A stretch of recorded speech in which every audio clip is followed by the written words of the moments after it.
Pick up the papers and you're bound to find there's endless stories of domestic and international crimes. Tales of war, death, poverty, pain. Editorials by top coats that tell us who's to blame.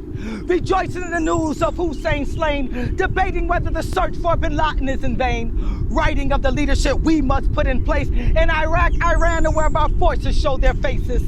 Pick up the papers and I know that you will see there are signs of local travesty. American philosophy, the crumbs of the rich will fall to the poor. So white-collar crimes are fined as poor men are prosecuted more. Injustice is spawned exponentially as unrest unfolds nationally. Foster children rolls enlarges. Children are taken from loved ones and kin, taking them in worse danger than from the beginning. And I swear the Afghans are winning because the U.S. is building them schools and infrastructure to make a living, while 401k plans here still are not forgiven, and affirmative action is attacked like a turkey on Thanksgiving. International trade and unequal barter. Countries in Africa deteriorate farther. North Korea speaks harder as China reaps the fodder.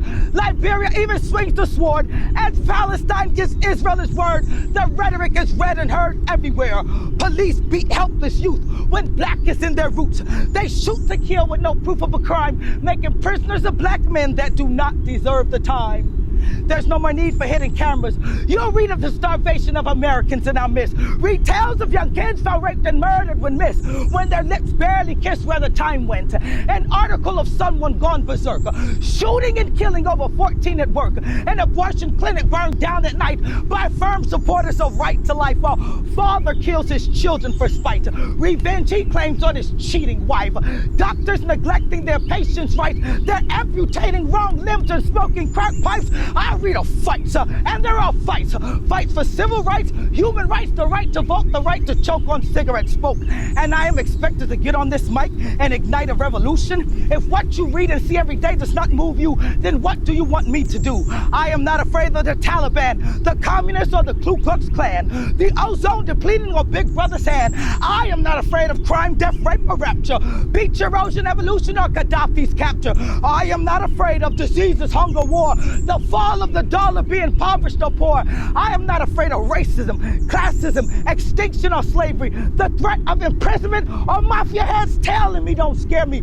I am not a revolutionary because the present does not scare me. Like the other poets and commentators, I'm reading the papers, yet I rationalize what I find. I expect to hear of famine, death, and unthinkable crimes. But in my time on the mic, know that I will say whatever I like.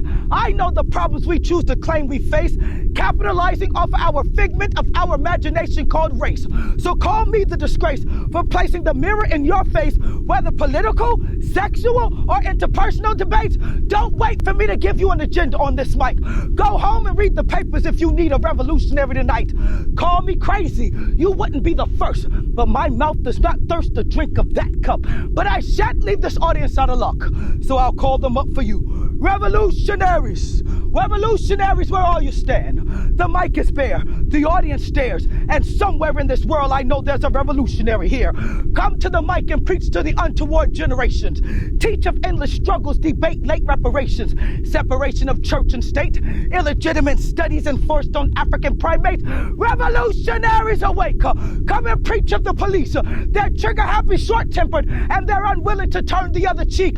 We seek help from you because the papers are unclear. We need our revolutionaries because our individual strengths is what we truly fear. Paper revolutionaries, are y'all still here?